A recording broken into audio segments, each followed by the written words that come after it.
Hi, this is Brian with Kress Sons, experts in historic preservation and restoration in St. Joseph, Missouri. And this is our Aesthetic Fanatic series, which is going to deal with repairing all sorts of historic and aesthetic period, East Lake period, antiques and furniture, light fixtures, and that sort of thing. So we're going to start off with an actually wonderful pair of historic drapery cornices. I received these from a friend of mine who got them in, I guess, eastern Indiana, and wasn't able to use them in his house, and uh, essentially got them to me, and I am now going to have the opportunity to install them in my house, hoping to put them in my dining room, where they should look fabulous once they're finished. Let's go ahead and take a look at the two drapery cornices. So here they are on my bench. As you can see, they're pretty neat looking. Altogether very complete, which makes me excited. Although, if you look closer, there is a fairly significant amount of damage to the gesso and gold gild and some of the wood. You can see this little finial here is gouged up. But check out the tremendous faux marbling on that finial on the end. So that's pretty neat. They are also topped with these two crests which go on the top. One of them was already removed when I got them. The other I manually removed because, as you can see, the very bottom of it is ebonizing is just trashed all the way along the entire thing. That's the one I removed. You can see the square nail that was holding it in there. There were actually two of them.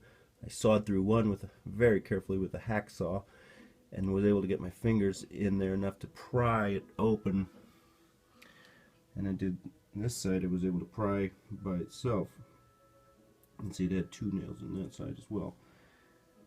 That way I'll be able to get those repaired without the chance of getting any black paint anywhere it shouldn't be on this. When they're both completely finished, we'll either nail them or most likely screw them back together. Another neat feature of these is this bracket that connects them to the wall. That's always an issue with drapery cornices, is how am I going to get them fastened. Well, this guy patented his design in 1870. And it's very simple and looks like it's going to work perfectly for me, especially since my dining room has windows in the corners that are actually at 45 degrees from the walls. So his adjustable bracket, and I'll show you how that works in a second, is going to be able to fit to my uncommon dining room walls very nicely. So you could see that there was this rod that came over from the bracket and to an eye screw, which you can just loosen, and then that allows you to actually slide the bracket inside and out, so you get it adjusted to how your walls are shaped. It also had another screw right here that you could loosen. That one seems a little stiff and I don't want to break it right now, but that allowed you to slide it back and forth that way, which could get the drapery cornice closer to the wall if that's what your application required. But the neatest part of these is actually the incised East Lake design on the outside of the bracket. Most brackets don't look that neat. Usually a block of wood and you're lucky to have anything on them. But this one, if you look close, it's got a pretty neat little pattern on it, so it should look fabulous.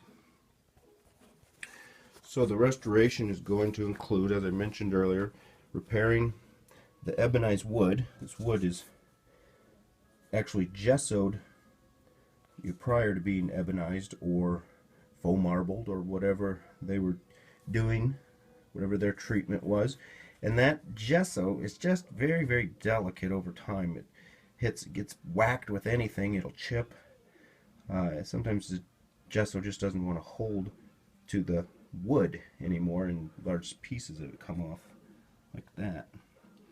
So this is going to involve touching it up with gesso, some spackling and that kind of thing to get it all smooth and back the way it was, and then we will ebonize it as closely as we can by essentially mixing up a combination of testers enamels with flats and so forth that try to mimic the ebonizing on this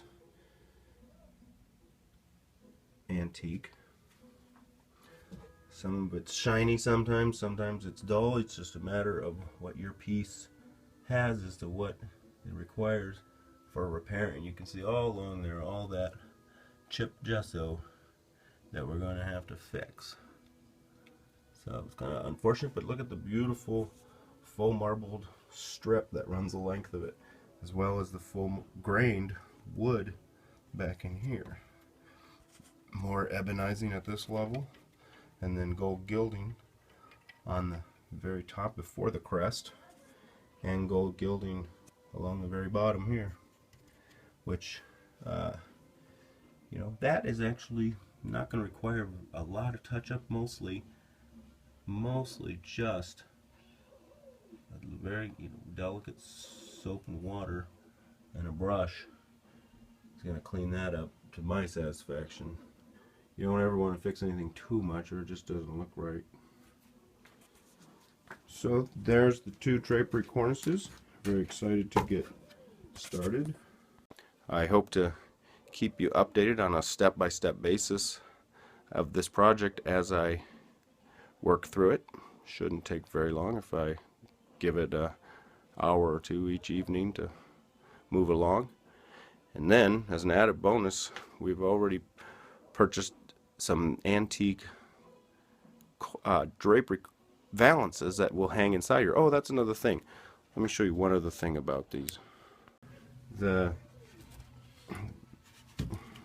They also include, let me get back here, a rod that fits in neatly into that hole right there, and then it runs the length of the entire thing, and even neater, fits into a little pocket that's carved into that block of wood to hold the rod in place. But what's the rod for? That's for the valances. And look at that, there's a whole bunch of little hooks that are included. I'm not sure if my valance is going to require those hooks or not. I actually don't believe it will. The other cornice here is actually missing that same rod. So, where is that baby? There. So you see it's gone there, although it has the pocket for it there, and it has the pocket for it there. Can't see in that light very well, but it's all there. I just need to acquire a rod. No big deal.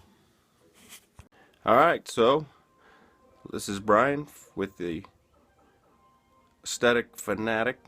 Doesn't roll off the tongue yet. I'm still working on that series. Signing off for now, but stay tuned for episode 2, where we will start into the first step in fixing the cornices, and that is not the most exciting step, because essentially we're just going to carefully clean them with light soap and water and a little very gentle scrubbing. We don't want to do any more damage than what's already there that we have to repair, but we do have to get down to figure out what it is that has to be repaired and what can just be left alone. So we start with cleaning them, and that will be in episode 2, so stay tuned. Appreciate it. Again, this is Brian with the Aesthetic Fanatic.